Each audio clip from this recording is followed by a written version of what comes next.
دین vibes, دین کی آواز۔ الحمدللہ وکفا وسلام علی عبادہ الذین اصطفی، اما بعد۔ آج کی حکم ہے العلم النافع والذی ینبسط فی الصدر شعاعہ وینکشف بہ عن القلب قناعہ۔ علم نافع وہ ہے جس کی شعائیں سینے اور دل میں پھیل جائیں اور دل پر سے شکوک اور ابہام کے پردے اٹھا دیں، اس کو علم نافع کہتے ہیں۔ دوسری حکم ہے خیر العلم ما کانت الخشیۃ خشیۃ معہ۔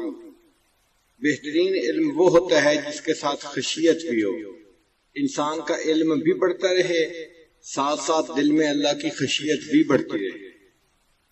علم دو طرح کا ہوتا ہے، ایک معلومات ہوتی ہیں، ان معلومات کی وجہ سے انسان جانتا تو بہت کچھ ہے، مانتا نہیں، عمل کی توفیق نہیں ہوتی۔ آج کے دور میں آپ جس سے بات کریں وہی کہے گا جی میں بہت جانتا ہوں، میں سب جانتا ہوں۔ اللہ تعالیٰ کے ہاں جاننے کی بات نہیں ہونی، ماننے کی بات کہ تم نے اپنے علم پہ عمل کتنا کیا تھا۔ اور قیامت کے دن فقط علم کو نہیں تولا جائے گا، ان اعمال بنی آدم وقولہم یوزن، انسان کے اعمال کو تولا جائے گا۔ تو جب تک علم عمل کی شکل میں ڈھل نہ جائے انسان کو فائدہ نہیں دیتا۔ جو علم عمل میں ڈھل جائے اس کو علم نافع کہتے ہیں، نفع دینے والا علم۔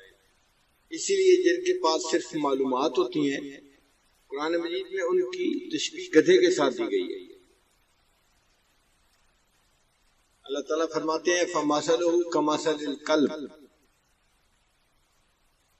نہیں، اللہ تعالیٰ ان کے بارے میں فرماتے ہیں كَمَثَلِ الْحِمَارِ يَحْمِلُ أَسْفَارًا، کہ اہل کتاب کے وہ لوگ جن کے پاس علم ہے عمل نہیں کرتے، ان کی مثال تو اس گدھے کی مانند ہے جس گدھے کے اوپر بوجھ لادا گیا ہے، تو گدھا بھی تو بوجھ اٹھا لیتا ہے۔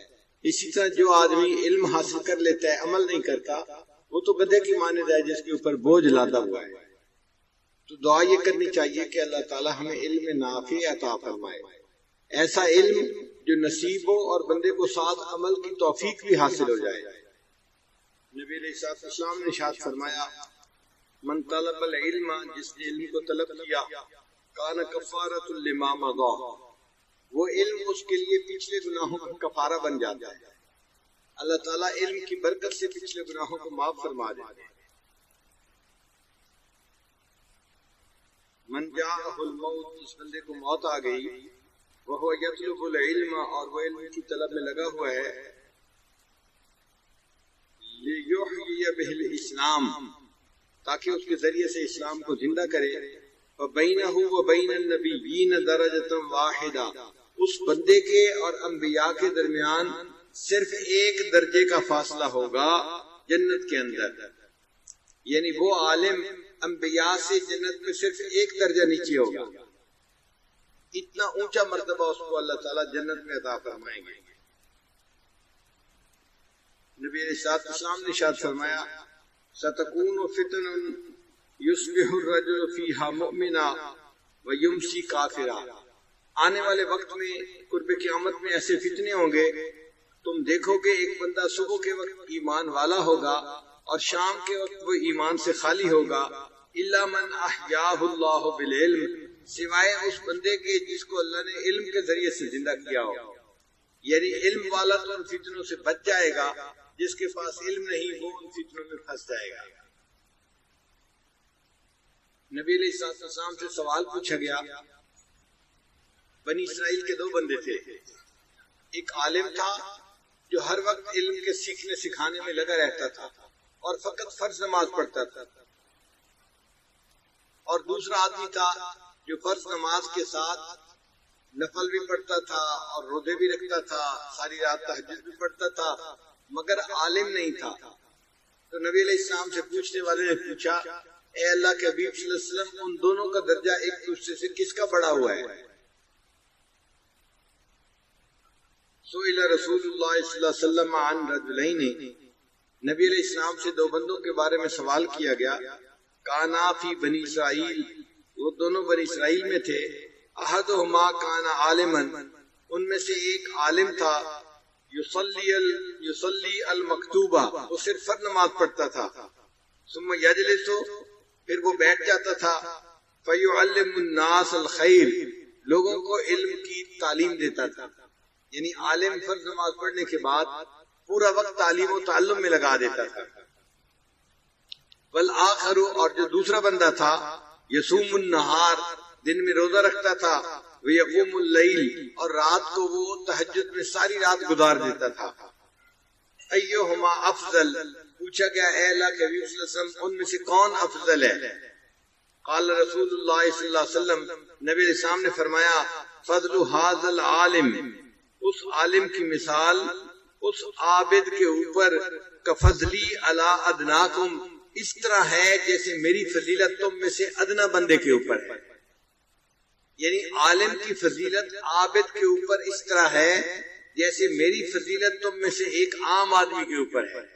آپ سوچیں کہ نبی علیہ السلام کی فضیلت کا کیا عالم، تو عالم کی فضیلت عابد کے اوپر اس طرح ہوتی ہے۔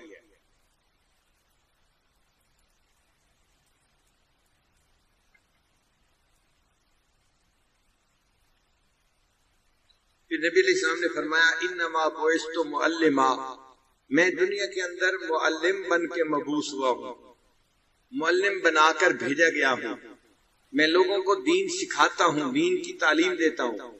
تو جو معلم ہوتا ہے اس کو گویا نبی علیہ السلام کے ساتھ ایک مشابہت حاصل ہوتی ہے۔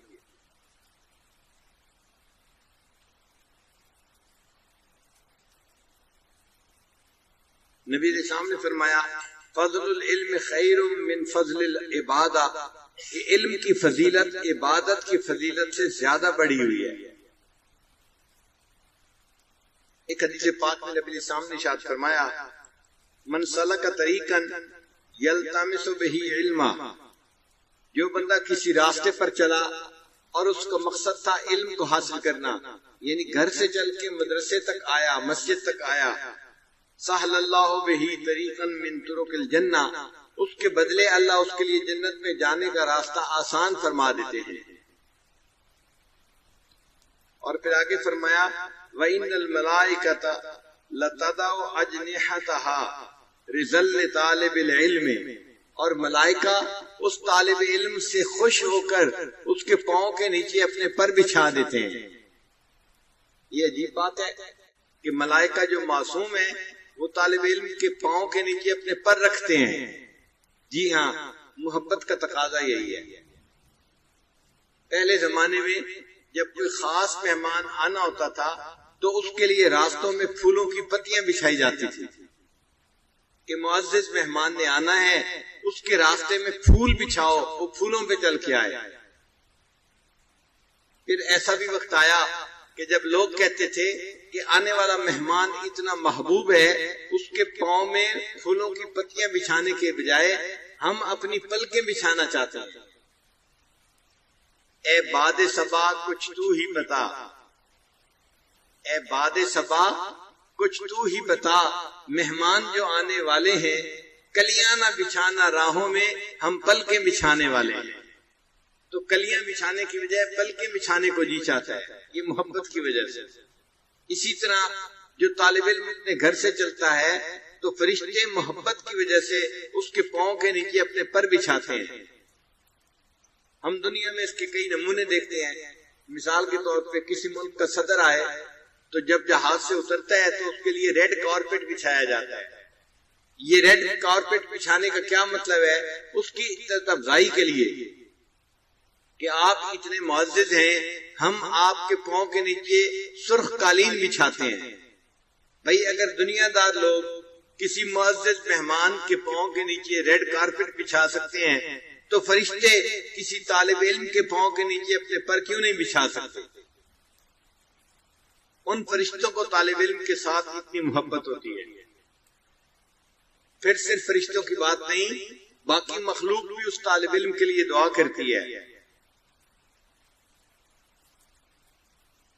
چنانچہ زمین اور آسمان کی مخلوق اس طالب علم کے لیے استغفار کرتی ہے. لَيَسْتَغْفِرُ لَهُ مَنْ فِي السَّمَاءِ وَالْأَرْضِ، جو آسمان اور زمین میں ہے وہ اس بندے کے لیے استغفار کرتی ہے جو علم کی طلب میں گھر سے نکلتا ہے. حتی الحیتان فی جوف البحر، حتیٰ کہ پانی کے اندر مچھلیاں بھی اس کے لیے استغفار کر رہی ہوتی. حسن بصری رحمت اللہ علیہ فرماتے تھے جب اللہ تعالیٰ کسی بندے سے ناراض ہوتے ہیں تو زہدہ فی العلم، اس بندے کو اللہ علم سے محروم فرما دیتے ہیں. علم حاصل کرنے کو اس کا دل نہیں چاہتا، طبیعت ہی نہیں بنتی علم حاصل کرنے کے لیے. اس کا مطلب یہ ہے کہ جب اللہ تعالیٰ کسی بندے سے خوش ہوتے ہیں تو اس کے دل میں علم کی طلب ڈال دیتے ہیں. وہ علم حاصل کرنے کا شوق دل میں رکھتا ہے، اس لیے وہ کسی عالم کے پاس جاتا ہے، کسی مدرسے میں جاتا ہے، یا کسی نہ کسی ذریعے سے علم حاصل کرنے کی کوشش کرتا ہے. یہ اللہ تعالیٰ کی راضی ہونے کی علامت ہوتی ہے. انگریزی کا ایک لفظ ہے آسک، ASK اس کی سپیلنگ ہے. آسک کا مطلب ہوتا ہے پوچھو. یہ جو آسک کا لفظ ہے یہی بتا رہا ہے کہ انسان کو علم حاصل کرنا چاہیے. آسک کا کیا مطلب ہے؟ اے کا مطلب ہے آلویز، ایس کا مطلب ہے سیک، اور کاف کا اور کے کا مطلب ہے نالج. Always seek knowledge. تو آسک کے لفظ سے پتہ چلتا ہے کہ بندے کو ہر وقت علم کی طلب کرنی چاہیے. چنانچہ جو آدمی علم حاصل کرتا ہے، حدیث مبارکہ میں کہب احبار رحمت اللہ فرماتے ہیں کہ اللہ تعالیٰ نے موسیٰ علیہ السلام کو وحی نازل فرمائی، جو بندہ علم حاصل کرے گا میں اس کی قبر کو نور سے منور کر دوں گا تاکہ اس کو قبر میں کوئی وحشت نہ ہو. چنانچہ صحابہ کرام علم حاصل کرنے کے لیے ہر وقت تیار رہتے تھے. مسجد نبی میں ایک جگہ تھی جو تھوڑی سی اونچی تھی، 1 فٹ اونچی تھی باقی زمین سے. جو اونچی جگہ ہو اس کو چبوترا کہتے ہیں، صفہ کہتے ہیں عربی زبان میں. تو صحابہ کرام اس صفہ پہ آ کر بیٹھ جاتے تھے اور انتظار میں ہوتے تھے. نبی علیہ السلام جب بھی تشریف لاتے تھے ان کو دین سکھاتے تھے. یہ گویا اسلام کا پہلا مدرسہ تھا جو نبی علیہ السلام نے قائم فرمایا. آج کے دور میں اس کا اگر نام رکھنا چاہیں ہم اس کو جامع صفہ کہہ سکتے ہیں کہ نبی علیہ السلام نے جامع صفہ کی بنیاد رکھی. اس میں جو بنین کی شاخ تھی وہ مسجد کے اندر تھی، اور جو بنات کی شاخ تھی وہ نبی علیہ السلام کے گھر میں تھی. چنانچہ نبی علیہ السلام کی جتنی ازواج تھی وہ ساری کی ساری طالبات تھی فی مدرسہ نبوہ، نبوہ علیہ السلام کے مدرسے کی وہ طالبات تھی. تو خواتین گھر میں دین سیکھتی تھیں اور مسجد میں سب نبی علیہ السلام کے صحابہ دین سیکھتے تھے. یہ نبی علیہ السلام نے مدرسے کی بنیاد رکھی تھی. بنین کا شعبہ بھی تھا، بنات کا شعبہ بھی تھا، سب دین حاصل کرتے تھے. چنانچہ صحابہ کرام نے دین کا علم اتنا حاصل کیا کہ اللہ کے محبوب بن گئے. اللہ تعالیٰ کو ان طلباء سے بہت زیادہ محبت تھی. اتنی محبت تھی کہ ان میں سے ایک طالب علم تھے جو نابینا تھے. ظاہر کی آنکھوں سے نابینا تھے اور باطن کی آنکھ سے بڑے بینا تھے. وہ ایک مرتبہ دوڑے دوڑے آئے نبی علیہ السلام کی خدمت میں کہ میں نبی علیہ السلام سے جا کے کوئی بات پوچھوں. نبی علیہ السلام کی خدمت میں اس وقت کچھ قریش مکہ آئے ہوئے تھے. تو نبی علیہ السلام چاہتے تھے کہ ان قریش مکہ سے بات کریں، ان کو نصیحت کریں. اب یہ نابینا طالب علم جو آیا یہ دیکھ تو سکتا نہیں تھا کہ کون آیا بیٹھا ہے. اس نے آ کے جلدی جلدی سوال پوچھا. تو نبی علیہ السلام نے ان کو تھوڑی دیر انتظار کرنے کا حکم دیا. وہ نابینا آدمی انتظار میں بیٹھ گئے، مگر اللہ کو ان طالب علم کا یہ انتظار کرنا پسند نہیں آیا. اللہ تعالیٰ نے اپنے حبیب صلی اللہ علیہ وسلم کی طرف وحی نازل فرمائی کہ اے میرے پیارے حبیب صلی اللہ علیہ وسلم، آپ نے اس سے ناگواری کا اظہار کیوں کیا؟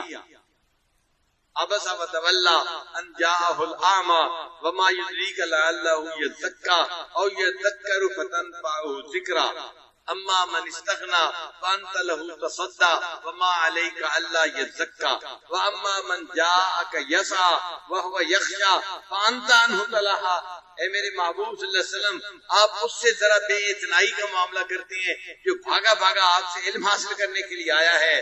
آپ ایسا مت کیجیے. تو نبی علیہ السلام کو اللہ نے محبوبانہ خطاب فرما دیا کہ آپ طالب علم سے یوں بے رخی کا معاملہ کیوں کرتے ہیں؟ یہ طلباء اللہ کو کتنے پسند ہوں گے کہ ان کی وجہ سے اللہ تعالیٰ اپنے محبوب صلی اللہ علیہ وسلم سے ایسا خطاب فرما رہے ہیں۔ اور ان میں بعض طلباء ایسے تھے کہ اللہ تعالیٰ ان سے قرآن مجید کے سننے کو پسند فرماتے۔ چنانچہ ایک صحابی تھے، ان کا نام تھا ابن کعب رضی اللہ تعالیٰ عنہ۔ ایک مرتبہ نبی علیہ السلام نے انہیں کہا، ابن کعب مجھے سورہ بینہ سناؤ۔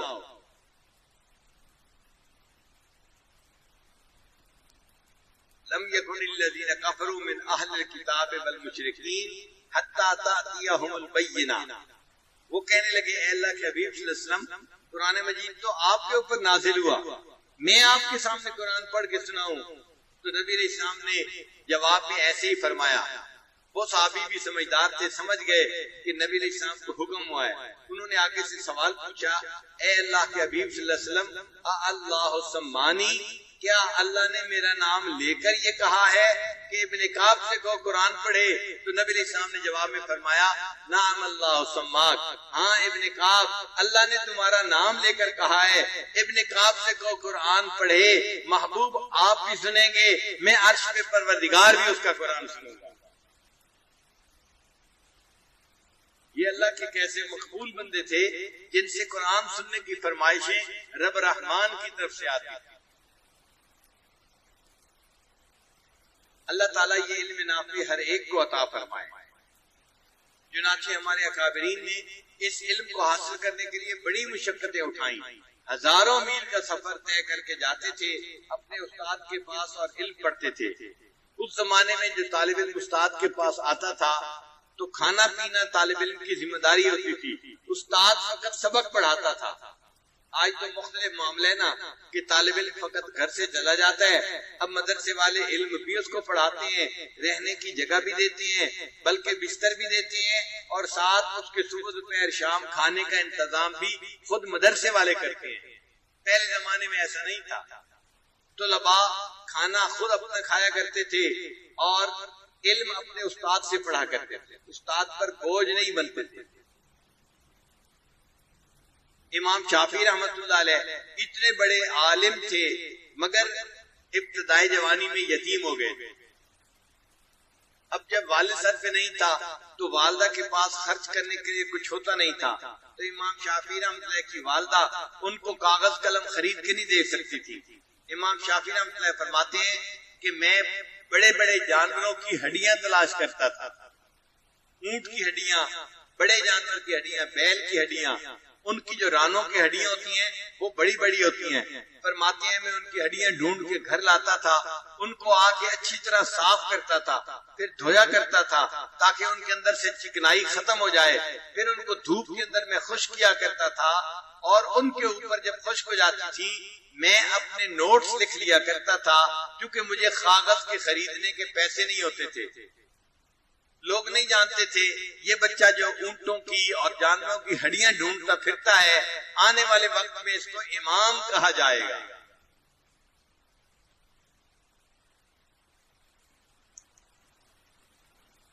فرماتے ہیں کہ میں نے حج کیا، مجھے مینا میں ایک بوڑھا ملا، اس بوڑھے نے مجھے دیکھتے ہی کہا اے نوجوان تم میری دعوت کو قبول کرو۔ امام شافعی رحمۃ اللہ فرماتے ہیں میں نے کہا بہت اچھا، میں نے آپ کی دعوت قبول کی۔ جیسے میں نے یہ کہا اس بوڑھے کے تھیلے کے اندر خشک روٹی تھی، اس نے ایک کپڑا بچھا دیا، کہنے لگا یہ دسترخوان ہے، اور روٹی نکال کے رکھ دی، کہنے لگا بس یہ روٹی کھا لو۔ امام شافعی رحمۃ اللہ فرماتے ہیں میں نے بے تکلف روٹی کھانی شروع کر دی۔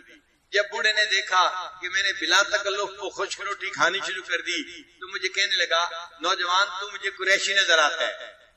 میں نے کہا ہاں میں قریش کے قبیلے سے ہوں۔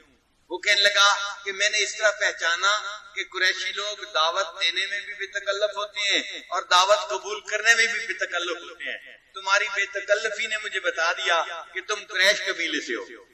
کہنے لگے میری اس بوڑھے سے بات چیت ہونے لگی تو بوڑھے نے بتایا کہ میں تو مدینہ طیبہ سے حج کرنے کے لیے آیا ہوں، میں نے امام مالک رحمت اللہ علیہ کا نام سنا ہوا تھا کہ وہ مدینہ طیبہ میں ہوتے ہیں، میں نے اس بوڑھے سے امام مالک کے متعلق پوچھنا شروع کر دیا۔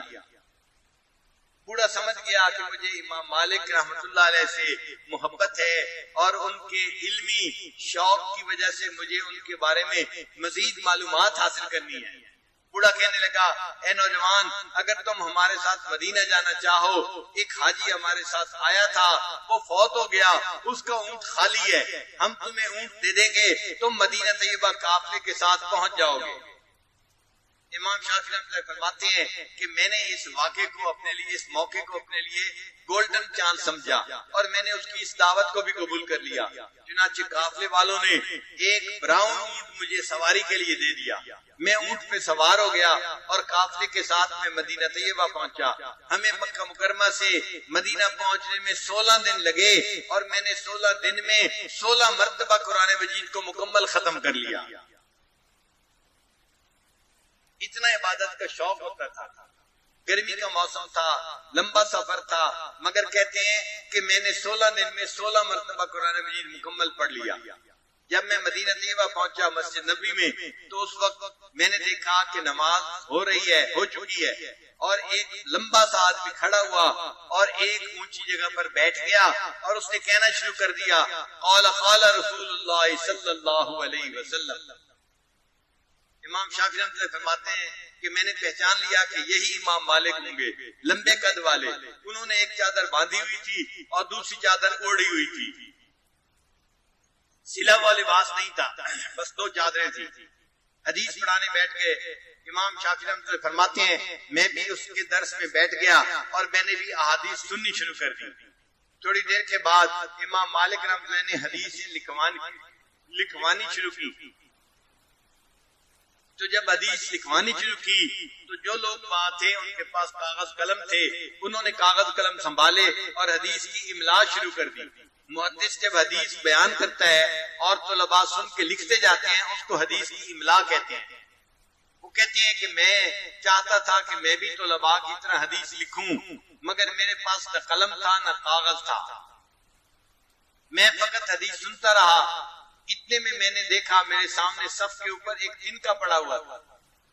امام شافعی کہتے ہیں کہ میں نے اس تنکے کو اٹھا لیا اور اس تنکے سے اپنی ہتھیلی کے اوپر حدیث لکھنی شروع کر دی تاکہ مجھے طلباء کے ساتھ مشابہت حاصل ہو جائے۔ اب طلباء اپنی قلم دوات میں ڈالتے اور سیاہی لیا کرتے تھے اور میرے پاس تو قلم تھی نہیں۔ فرمانے لگے میں اس تنکے کو اپنے منہ میں لگاتا، یعنی اپنے ہونٹ سے لگاتا تاکہ میرے ہونٹوں سے تری لگ جائے اور یہ سیاہی کی مانند ہوگی، اور اس کے بعد میں اپنی ہتھیلی پہ وہ حدیث لکھتا تھا۔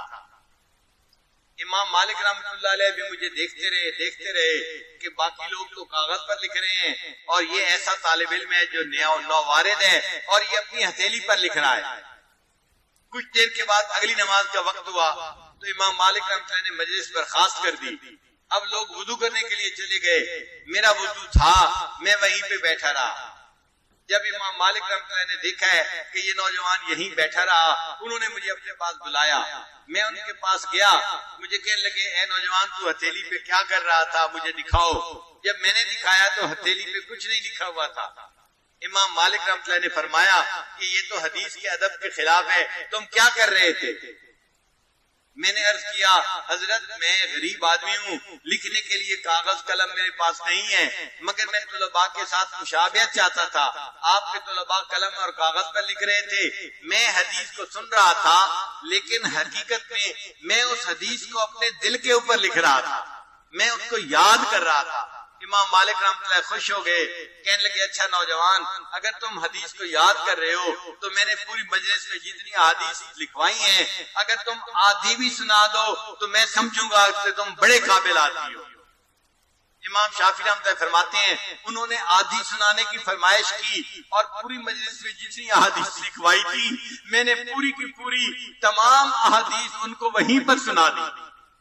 تو امام مالک رحمۃ اللہ بڑے خوش ہوئے اور کہنے لگے کہ تم میرے مہمان بنو۔ پھر وہ مجھے اپنے گھر بھی لے گئے اور میں ان کے گھر پر مہمان بھی رہا، گھر سے کھانا بھی کھاتا رہا۔ کون جانتا تھا کہ یہ طالب علم جس کے دل میں اتنی طلب ہے علم کی، آنے والے وقت میں اس کو امام شافعی کہا جائے گا۔ امام احمد بن حنبل رحمۃ اللہ علیہ وہ بھی اسی طرح غریب گھر کے طالب علم تھے، غریب گھر کے فرد تھے۔ وہ جب استاد کے پاس پڑھنے کے لیے گئے تو ان کے پاس کھانے پینے کی چیزیں تھوڑی تھی. چند دن تو وہ چیزیں جلتی نہیں، پھر کھانے پینے کی چیز ختم ہو گئی. اب طلباء نے سوچا ہم واپس اپنے گھر جاتے ہیں، مگر امام احمد بن حنبل رحمۃ اللہ کے دل میں شوق تھا علم حاصل کرنے کا. وہ کہنے لگے نہیں، میں تو یہاں رہوں گا اور اپنے استاد سے علم حاصل کرنا نہیں بند کروں گا. چنانچہ امام مالک رحمۃ اللہ علیہ وہیں رہے. اب کھانے پینے کو کچھ ہے نہیں، نہ صبح کھاتے ہیں نہ شام کھاتے ہیں، فقط پانی پی کے گزارا کرتے ہیں. اتنی نقاہت ہو گئی کہ اٹھ کے کھڑا ہونا مشکل تھا. ان کے ساتھی طالب علم کہتے ہیں کہ میں نے انہیں آفر کی میرے پاس کھانے کا وافر سامان ہے، آپ کھانا میرے ساتھ کھا لیا کریں. مگر امام احمد بن حنبل رحمۃ اللہ علیہ کے دل میں اتنا جو ہے وہ استغنا تھا، وہ کہنے لگے نہیں، میں کسی کے اوپر بوجھ بننا پسند نہیں کرتا، میں کسی کا کھانا کیوں اس طرح سے کھاؤں. انہوں نے انکار کر دیا، بلکہ اس کے بدلے وہ شہر میں گئے. وہاں پر اونٹوں کے بیٹھنے کی جگہ تھی، جیسے آج کل بسوں کے سٹینڈ ہوتے ہیں، ٹیکسیوں کے سٹینڈ ہوتے ہیں، اسی طرح اس زمانے میں اونٹوں کے سٹینڈ بنے ہوئے تھے. لوگ اپنے اونٹ لا کے وہاں بٹھا دیتے تھے، مسافر لوگ آتے تھے، اونٹ کرائے پر لیتے تھے اور اس پر سامان لاد کر اپنا سفر شروع کر دیتے تھے. امام احمد بن حنبل رحمۃ اللہ وہاں چلے گئے اور اعلان کرنے لگے بھائی کوئی بندہ اگر اپنا سامان اونٹ پہ رکھوانا چاہتا ہے یا اونٹ سے اتارنا چاہتا ہے، ایک مزدور موجود ہے، آپ مجھے مزدوری دے دیں، میں آپ کا سامان اتار دوں گا، نکال لوں گا. چنانچہ امام احمد بن حنبل رحمۃ اللہ علیہ ان کا بھاری بھاری سامان اپنے سر پہ اٹھا کے اونٹ کے کبھی اوپر رکھتے تھے، کبھی اونٹ سے اتار کے نیچے رکھتے تھے. یہ نوجوان جو لوگوں کا سامان اونٹ پہ چڑھاتا تھا، لوگ اسے مزدور سمجھتے تھے اور نہیں جانتے تھے آنے والے وقت میں اس کو امام احمد بن حنبل کہا جائے گا. ان کا کلاس فیلو کہتے ہیں کہ میں ان کی مشقت کو دیکھتا کہ سارا دن علم حاصل کرتے ہیں، بھوک کی وجہ سے نقاہت بھی ہوتی ہے اور پھر بھاری بھاری سامان اٹھا کے اونٹ پہ چڑھاتے ہیں، نیچے اتارتے ہیں، میں ان کی ہیلپ کیسے کر سکتا ہوں. وہ کہتے ہیں کہ میرے ذہن میں ایک آئیڈیا آیا. میں نے امام احمد بن حنبل سے کہا کہ دیکھیں مجھے فلاں کتاب کی ضرورت ہے اور میرے پاس کتاب نہیں ہے، اگر آپ وہ کتاب میرے لیے لکھ دیں، آپ کا خط اچھا ہے، آپ لکھائی اچھی جانتے ہیں، میں اس کے بدلے آپ کو اپنے ساتھ کھانے میں شریک کر لوں گا. اب چونکہ محنت کے بدلے کھانا کھانا تھا، امام احمد بن حنبل نے دعوت قبول کر لی. وہ مختلف وقتوں میں میرے لیے کتاب لکھا کرتے تھے اور مزدوری کے طور پہ میں ان کو اپنے ساتھ کھانا کھلا دیا کرتا تھا. یوں امام احمد بن حنبل کو کچھ کھانے کے لیے مل جاتا تھا. اتنی مشقت کے ساتھ اور محنت کے ساتھ انہوں نے علم حاصل کیا اور اللہ نے آج ان کو دنیا کے اندر امام احمد بن حنبل کے نام سے شہرت عطا فرما دی. یہ حضرات علم حاصل کرنے کے لیے اتنی مشقتیں اٹھاتے ہیں. امام طبرانی رحمۃ اللہ فرماتے ہیں کہ ہم 3 دوست تھے، ایک ابو شیخ تھے، ایک میں طبرانی تھا اور ایک تیسرا بندہ تھا. ہم تینوں ایک کلاس میں مسجد نبوی میں پڑھا کرتے تھے. پڑھتے پڑھتے ایسا وقت آیا کہ ہمارے پاس کھانا پینا ختم ہو گیا، تو پھر ہم نے روزے رکھنے شروع کر دیے. چند دن تو ہم نے روزے رکھے، لیکن چونکہ سحری بھی پانی سے ہوتی تھی اور افطاری بھی پانی سے ہوتی تھی، کھانے کی کوئی چیز نہیں تھی، اس لیے نقاہت اتنی ہو گئی کہ ہم ہر وقت لیٹے رہتے تھے. ہمارے لیے اٹھ کے بیٹھنا یا کھڑے ہونا مشکل ہو گیا تھا. میرے باقی 2 دوست کہنے لگے بھئی ہم سے تو اتنی مشقت برداشت نہیں ہوتی، ہم تو گھر واپس جا رہے ہیں. امام طبرانی رحمۃ اللہ فرماتے ہیں میں نے مسجد نبی سے جانا پسند نہیں کیا، میں وہیں رہا اور میں اس بھوک کی حالت میں بھی اپنے استاد سے علم پڑھتا رہا. مگر نقاہت اتنی تھی کہ بیٹھنا مشکل، جیسے درس ختم ہو جاتا تھا میں بھوک کی وجہ سے زمین پہ لیٹ جاتا تھا. مجھے لیٹے لیٹے خیال آیا طبرانی تم مسجد نبوی کے طالب علم ہو اور یہاں پر نبی علیہ السلام کے مہمان ہو، اگر تمہیں بھوک لگی ہے تم اپنے میزبان کو کیوں نہیں جا کے بتاتے کہ مجھے بھوک لگی ہے. وہ کہتے ہیں یہ خیال آنے کے بعد میں مسجد نبوی سے روضہ انور پر مواجہ شریف میں حاضر ہوا. میں نے حاضر ہو کے وہاں پہ سلام پڑھا اور سلام پڑھ کے میں نے یہ الفاظ کہے یا رسول اللہ صلی اللہ علیہ وسلم الجو، اے اللہ کے حبیب صلی اللہ علیہ وسلم مجھے بڑی بھوک لگی ہے. یہ الفاظ کہنے کے بعد میں ساتھ والے دروازے سے باہر نکلا. کہتے ہیں جب باہر نکلا تو میں نے دیکھا ایک عربی آدمی، اس نے سر کے اوپر روٹیوں کی گٹھڑی رکھی ہوئی تھی اور ہاتھ میں اس نے ہنڈیا پکڑی ہوئی تھی جس میں سالن تھا، اور وہ میرا نام لے کے ندا دے رہا تھا، تبرانی کہاں ہے، تبرانی کہاں ہے. میں نے پوچھا کہ تمہیں میرا نام کس نے بتایا اور تم مجھے کیوں پوچھ رہے ہو؟ اس نے کہا کہ میں مسجد نبی کا پڑوسی ہوں، دوپہر کے وقت قیلولہ کر رہا تھا، میں نے خواب دیکھا نبی علیہ السلام کی زیارت نصیب ہوئی اور اللہ کے حبیب صلی اللہ علیہ وسلم نے فرمایا تم پڑوسی ہو اور میرا ایک مہمان مسجد نبی میں بھوکا ہے، تم جاؤ اس کو کھانا کھلاؤ. میری آنکھ کھلی، میری بیوی نے سالن جو ہے چولہے سے اتارا تھا، میں نے اسے کہا اپنے لیے کھانا اور بنا دو، یہ میں نبی علیہ السلام کے مہمان کو کھلانے کے لیے جا رہا ہوں. میں مسجد کے دروازے پہ آیا اور میں نے تمہارے نام کی آواز لگانی شروع کر دی کہ تبرانی کہاں ہے. جو علم حاصل کرتے ہیں نبی علیہ السلام کو ان سے اتنی محبت ہوتی ہے. چنانچہ ایک بزرگ تھے، ان کے بارے میں آتا ہے کہ اللہ تعالیٰ نے ان کو خوب مال پیسہ دیا تھا. جب اللہ کی طرف سے خوب مہربانیاں تھیں، وہ اللہ کے بندوں کو روزانہ کھانا کھلایا کرتے تھے اور ان کے دسترخوان پر کئی ہزار بندے روزانہ کھانا کھاتے تھے. انہوں نے اعلان کیا ہوا تھا جس بندے کو بھوک لگی ہو وہ میرے دسترخوان پہ آ کے کھانا کھائے. چنانچہ لوگ آتے تھے اور ان کے دسترخوان پہ کھانا کھاتے تھے. ایک دن ان کو خواب میں نبی علیہ السلام کی زیارت نصیب ہوئی تو نبی علیہ السلام نے ان کو فرمایا کہ اچھا آپ اللہ کی دعوت تو روز کرتے ہیں اور میری دعوت آپ نے کبھی نہیں کی. جب نبی علیہ السلام نے یہ فرمایا ان کی آنکھ کھل گئی. اب وہ بڑا پریشان، اس خواب کا مطلب کیا ہے سمجھ نہیں آتی تھی. کچھ علماء کے پاس گئے کہ میں نے یہ خواب دیکھا ہے، نبی علیہ السلام نے فرمایا تم اللہ کی دعوت تو روز کرتے ہو اور میری دعوت تم کبھی کرتے ہی نہیں ہو. ان علماء نے اس کی تعبیر دی کہ تم اللہ کے بندوں کی اللہ کی رضا کے لیے روز دعوت کرتے ہو، یہ گویا اللہ کی دعوت ہے، لیکن تم نے نبی علیہ السلام کے جو ورثاء ہیں علماء حفاظ قراء ان کی دعوت کبھی نہیں کی. تو نبی علیہ السلام نے گلہ کیا ہے کہ تم میری دعوت نہیں کرتے. چنانچہ انہوں نے علماء طلباء کو بلا کے ان کی دعوت کی اور یوں گویا ان کے خواب کی تعبیر مکمل ہو گئی. تو علماء طلباء کو کھانا کھلانا در حقیقت نبی علیہ السلام کو کھانا کھلانے کی مانند ہے.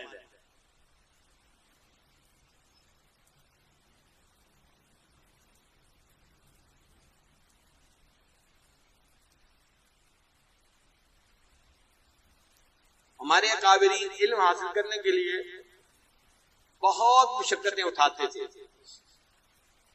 ان میں ایسے طلباء بھی ہوتے تھے جو غریب گھروں کے ہوتے تھے اور ایسے طلباء بھی ہوتے تھے جو امیر گھروں کے ہوتے تھے. چنانچہ امام اعظم ابو حنیفہ رحمۃ اللہ کے دو شاگرد تھے اور دونوں امیر گھروں کے شاگرد تھے. ایک کا نام تھا محمد، وہ نوجوان لڑکا تھا، بہت خوبصورت تھا اور بڑے نواب کا بیٹا تھا اور بڑا ذہین تھا. چنانچہ اس کو اس کے والد لے کے آئے اور انہوں نے امام اعظم ابو حنیفہ رحمۃ اللہ سے گزارش کی حضرت میرے بیٹے کو آپ علم پڑھائیں. حضرت نے اس بچے کو جس کا نام محمد تھا اپنی شاگردی میں قبول کر لیا. جب چند دن اس کو پڑھایا تو قرآن مجید کی آیات پڑھتے ہوئے پتہ چلا کہ وہ بچہ حافظ نہیں ہے. تو امام اعظم رحمۃ اللہ نے اس کو کہا کہ بچے تجھے نہیں پتا میرا شاگرد بننے کے لیے حافظ ہونا ضروری ہے، اگر تم حافظ نہیں تو جاؤ قرآن مجید حفظ کرنے کے بعد میرے پاس آنا. چنانچہ وہ محمد بچہ چلا گیا اور ایک ہفتے کے بعد پھر امام صاحب کو ملنے کے لیے آیا. امام صاحب سمجھے یہ اپنے استاد کو سلام کرنے کے لیے ہفتے کے بعد آیا ہے. جب پوچھا محمد کیسے آنا ہوا؟ حضرت میں ایک ہفتے میں پورا قرآن مجید مکمل یاد کر کے واپس آ گیا. یہ اتنا ذہین طالب علم تھا، اس نے 7 دنوں میں قرآن مجید کا حفظ مکمل کر لیا تھا. پھر اس نے امام صاحب سے علم پڑھنا شروع کیا اور عمر کے ساتھ ساتھ اس کی جو ہے وہ اس کے جسم بھاری بھی ہو گیا، موٹا بھی ہو گیا اور بہت خوبصورت نوجوان تھا. اور پھر یہ امام شافعی رحمۃ اللہ کے استاد بنے. امام شافعی رحمۃ اللہ علیہ امام محمد رحمۃ اللہ کے بارے میں کہا کرتے تھے کہ میں نے اپنی زندگی میں یہ ایک ایسا بندہ دیکھا ہے جس میں 3 خوبیاں ہیں. امام محمد رحمۃ اللہ کے بارے میں فرماتے تھے کہ میں نے اپنے استاد کو زندگی میں دیکھا ہے جس میں 3 خوبیاں ہیں. ایک خوبی، جب ان کے چہرے کو دیکھا جاتا ہے ان کا چہرہ انسان کی نگاہوں کو بھر دیتا ہے. یعنی اتنا خوبصورت چہرہ ہے کہ ان کے چہرے کو دیکھ کے انسان کی نگاہیں بھر جاتی ہیں، اتنا منور چہرہ ہے. امام محمد رحمۃ اللہ کا چہرہ انسان کی آنکھوں کو بھر دیتا تھا، اور کہتے ہیں کہ ان کا جسم اتنا موٹا تھا جس جگہ پر بیٹھتے تھے اس جگہ کو بھر دیا کرتے تھے، اور اللہ نے علم ان کو اتنا دیا تھا جس بندے کے سامنے بات کرنے لگتے تھے علم سے اس کے سینے کو بھر دیا کرتے تھے. تو فرماتے تھے کہ میرے استاد کے اندر 3 خوبیاں تھیں. ان کا چہرہ بندے کی نگاہوں کو بھر دیتا تھا، ان کا جسم اس جگہ کو بھر دیتا تھا، اور ان کا علم اس بیٹھنے والے بندے کے سینے کو بھر دیا کرتا تھا. یہ امیر گھروں کے بچے تھے، یہ بھی اس زمانے میں علم حاصل کرتے تھے. ایک اور بھی امیر بچہ تھا، اس کی سٹوری عجیب ہے.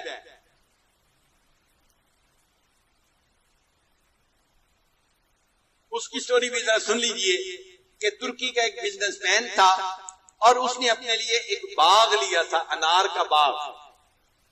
انگور کا باغ، انار کا باغ اس زمانے میں عام ہوتے تھے.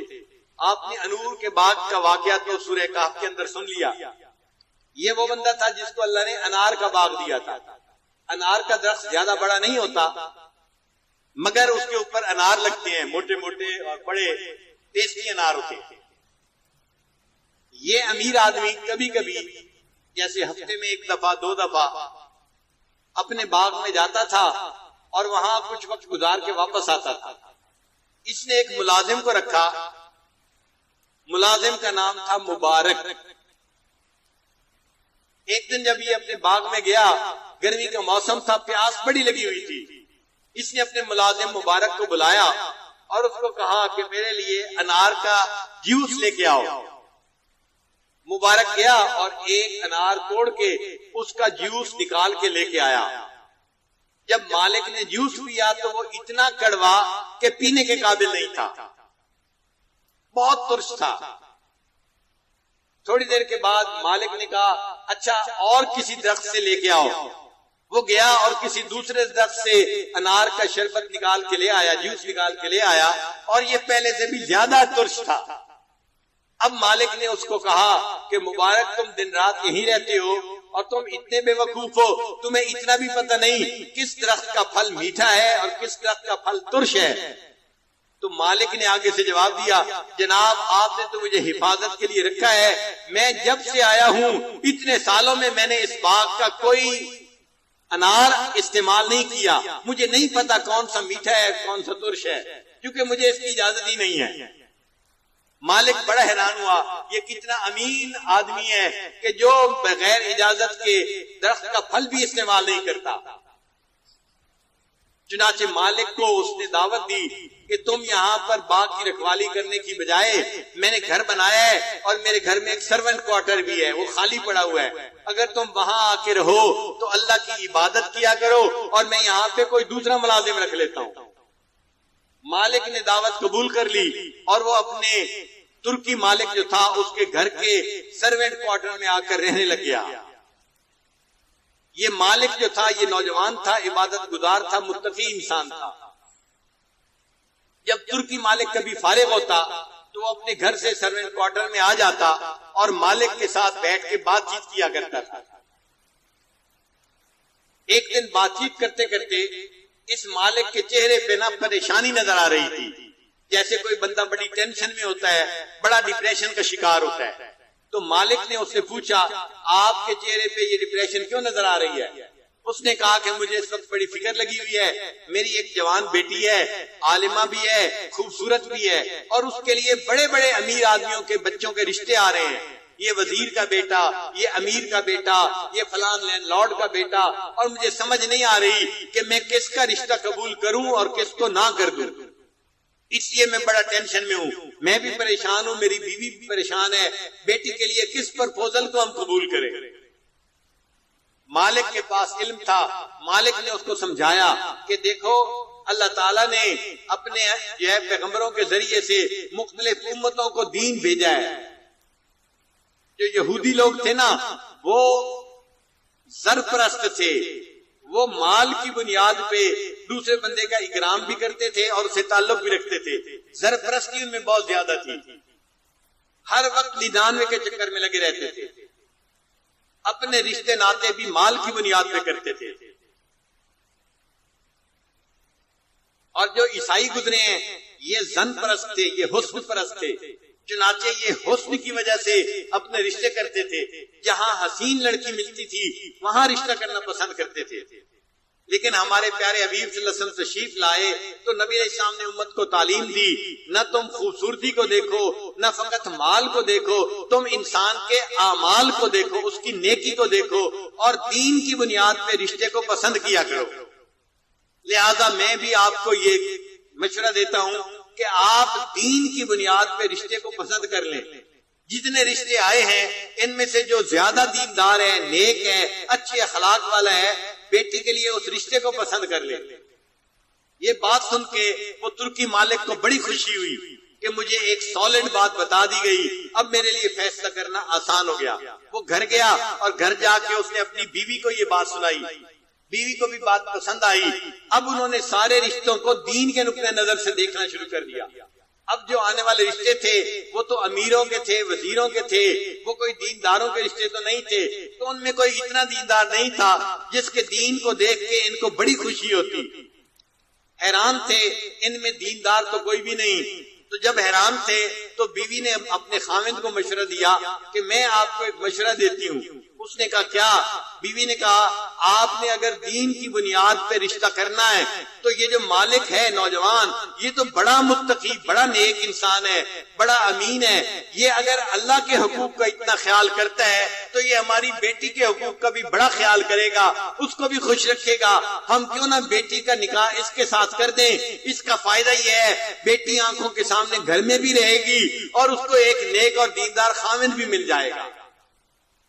بیوی کا مشورہ خاوند کو پسند آیا. چنانچہ اس ترکی مالک نے آ کے اس سے پوچھا مبارک سے، مبارک کیا آپ شادی کرنا چاہتے ہیں؟ اس نے کہا ہاں میں کرنا تو چاہتا ہوں لیکن میرے پاس تو کوئی مال نہیں، کوئی پیسہ نہیں. اس نے کہا فکر کی بات نہیں، میں تمہیں گھر بھی دوں گا، گھر کا خرچہ بھی دوں گا، اور میں اپنی بیٹی کی پرپوزل بھی آپ کے سامنے پیش کرتا ہوں. مالک نے پرپوزل قبول کر لی اور ترکی مالک نے اپنی بیٹی کے ساتھ اس کا نکاح پڑھا دیا. اب یہ بیوی بھی نیک تھی اور خاوند بھی نیک تھا. یہ وہاں زندگی گزارنے لگے. اللہ نے ان کو چاند جیسا خوبصورت بیٹا عطا کیا جس کا نام انہوں نے عبداللہ رکھا. یہ عبداللہ بچہ سونے کا چمچ منہ میں لے کے پیدا ہوا تھا. کیونکہ اس کے نانی نانا جو تھے وہ بڑے امیر تھے، گھر میں پیسے کی بہتات تھی. چنانچہ یہ پیسے کی وجہ سے بچپن سے ہی عیش و آرام کے اندر لگ گیا. ماں باپ جتنے نیک تھے یہ نوجوان بچہ اتنا ہی نیکی سے دور تھا. ماں باپ اسے بہت سمجھاتے مگر وہ ان کی بات سنتا ہی نہیں تھا. ہر وقت اپنے دوستوں میں لگا رہتا اور اپنے شباب والے کاموں میں مصروف رہتا. ماں باپ کا دل بڑا دکھتا مگر وہ کیا کر سکتے تھے؟ بچے کے لیے دعا ہی کر سکتے تھے. وہ تہجد میں اٹھ کے اپنے بچے کی نیکی کی دعا کرتے. اللہ کی شان دیکھے، ماں باپ کی دعائیں رد نہیں ہوتی، اللہ تعالیٰ بچوں کے حق میں قبول فرما لیتے ہیں. اسی حدیث پاک میں آتا ہے کہ باپ کی دعا اولاد کے حق میں اللہ اس طرح قبول فرماتے ہیں جس طرح کسی نبی کی دعا امت کے حق میں قبول فرماتے ہیں. امام بخاری رحمت اللہ علیہ بچپن میں نابینا ہو گئے تھے. ان کی ماں نے دعا کی تھی، اللہ نے ماں کی دعا کے صدقے امام بخاری رحمت اللہ کو دوبارہ بینائی عطا فرما دی تھی. اب یہ عبداللہ جو تھا یہ نیک نہ بنا تو ماں باپ اللہ کے سامنے فریاد کرتے، دعائیں کرتے. اللہ نے ماں باپ کی دعاؤں کو قبول کر لیا اور ایک ایسا بھی وقت آیا عبداللہ کے دل میں علم کا شوق پیدا ہوا. عبداللہ نے اپنے باپ سے کہا ابا جان آپ بڑے تاجر ہیں اور آپ کی تجارت خوب چلتی ہے، میرا بھی دل چاہتا ہے کہ میں تجارت کروں. باپ نے سوچا یہ جن کاموں میں لگا ہوا ہے اس سے تو بہتر ہے کہ یہ تجارت ہی کر لے. کم از کم اپنے دوستوں کی بری محفل سے بچ جائے گا، گناہوں سے بچ جائے گا۔ باپ نے اس کو 30,000 دینار دیے، 30,000 دینار دیے۔ وہ 30,000 دینار لے کر یہ عبداللہ تجارت کے سفر پہ چل پڑا۔ یہ 2 سال تک مختلف علماء کے پاس جاتا رہا اور ان سے علم حاصل کرتا رہا۔ 2 سال کے بعد جب واپس آیا تو باپ نے دیکھا کہ اس کے پاس تو تجارتی سامان کچھ بھی نہیں۔ باپ نے پوچھا بیٹا تم مجھے کہہ کے گئے کہ میں تجارت کرنے جا رہا ہوں، تم نے 30,000 دینار کا کیا کیا؟ بیٹے نے کہا ابا جان میں نے وہ تجارت کی ہے جس تجارت میں نقصان کا اندیشہ ہی نہیں ہے، میں نے ان 3,000 دینار کے بدلے اساتذہ سے علم حاصل کیا ہے۔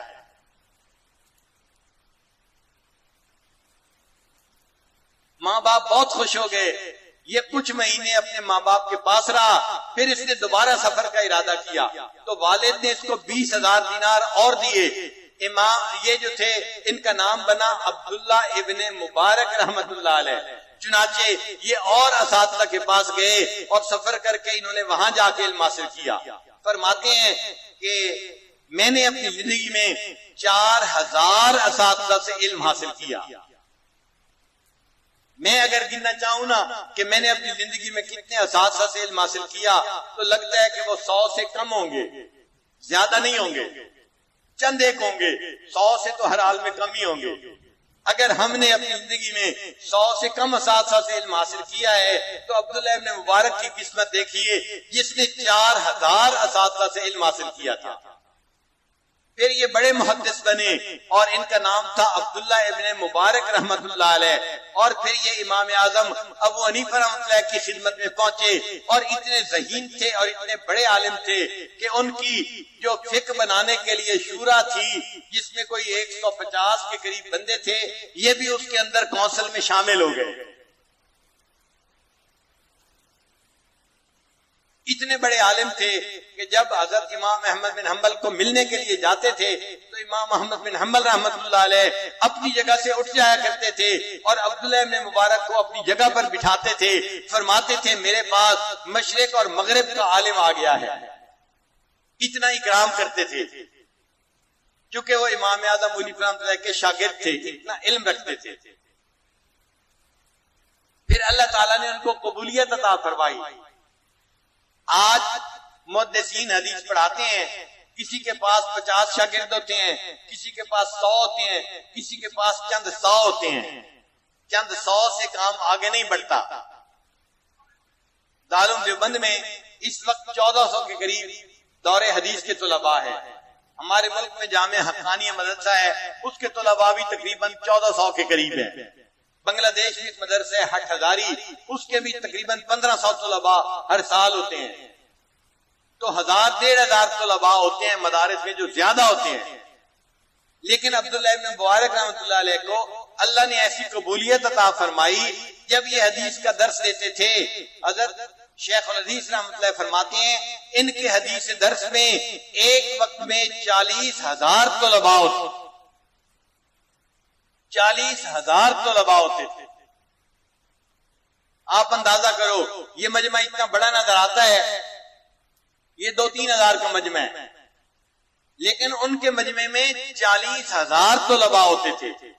اس زمانے میں ساؤنڈ سسٹم تو ہوتا نہیں تھا، تو عبداللہ ابن مبارک رحمۃ اللہ حدیث پڑھا کرتے تھے اور ان سے سن کے جیسے نماز کا مکبر ہوتا ہے نا، لوگ حدیث پڑھ کے آگے مجمع کو سناتے تھے۔ شیخ الحدیث رحمۃ اللہ فرماتے ہیں یہ جو مکبر لوگ تھے جو حدیث مجمع کو سناتے تھے، ان کی تعداد 1200 ہوا کرتی تھی۔ تو 1200 بندے حدیث سن کے آگے سنایا کرتے تھے، مجمع کتنا بڑا ہوگا۔ اللہ نے قبولیت ایسی عطا فرمائی تھی۔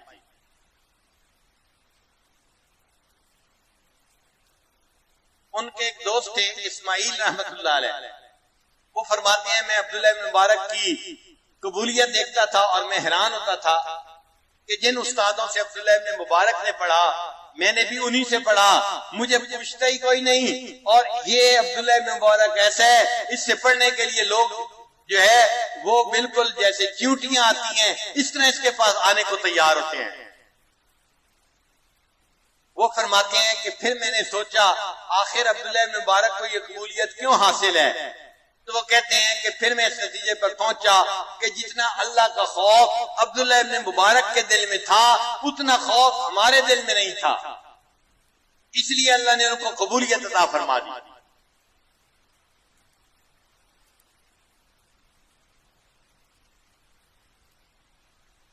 پھر وہ کہتے ہیں کہ میں نے عبداللہ ابن مبارک کی زندگی کو 2 سال اچھی طرح غور سے دیکھا، عبداللہ ابن مبارک کی زندگی کو 2 سال غور سے دیکھا، اور میں اس نتیجے پر پہنچا کہ عبداللہ ابن مبارک اور صحابہ کرام کی زندگیوں میں صرف ایک فرق تھا۔ وہ فرق کیا تھا کہ صحابہ کو نبی علیہ الصلوۃ والسلام کے دیدار کرنے کا شرف حاصل تھا جو عبداللہ ابن مبارک کو حاصل نہیں تھا۔ اس کے علاوہ ان کی زندگی میں اور صحابہ کی زندگی میں مجھے کوئی فرق نظر نہیں آتا تھا۔ اللہ نے ایسی اتباع سنت دی تھی، ایسا تقوی دیا تھا، ایسا علم دیا تھا۔ وہ بھی ایک امیر باپ کے بیٹے تھے، مگر اللہ نے ان کو علم کے لیے قبول کر لیا۔ دل کے اندر ان کے خوف خدا اتنا تھا کہ جب ان کی وفات کا وقت آیا تو 1-2 طلباء ان کے پاس تھے، انہوں نے طلباء کو کہا کہ مجھے لگتا ہے کہ بس میرا آخری وقت آنے والا ہے، مجھے اٹھا کے چارپائی سے زمین کے اوپر لٹا دو۔ اب اس زمانے میں زمین کے اوپر کوئی قالین نہیں بچھے ہوتے تھے، مٹی ہوتی تھی۔ شاگرد حیران، استاد کو اٹھا کے زمین پہ کیسے لٹائیں؟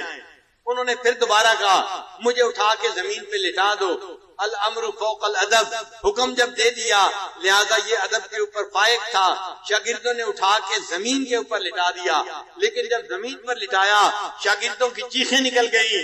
وجہ کیا تھی کہ عبداللہ ابن مبارک کو جب زمین پہ لٹایا گیا تو وہ اپنے رخسار کو زمین کے ساتھ رگڑنے لگے اور اپنی داڑھی کو پکڑ کے دعا کرنے لگے، اللہ عبداللہ کے بڑھاپے پر رحم فرما۔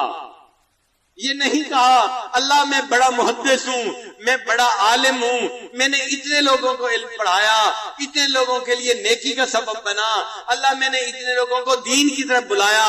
وہ جانتے تھے بندے کا کوئی عمل اللہ کے سامنے پیش کرنے کے قابل نہیں ہوتا، اس لیے اپنے رخسار کو زمین پر رگڑا اور داڑھی کو پکڑ کے اللہ کو بڑھاپے کا واسطہ دیا، اللہ عبداللہ کے بڑھاپے پر رحم فرما دے۔ اللہ تعالیٰ ہمارے بڑھاپے پر بھی رحم فرمائے اور ہمیں بھی اللہ تعالیٰ اپنے رحمت سے علم نافع عطا فرما دے۔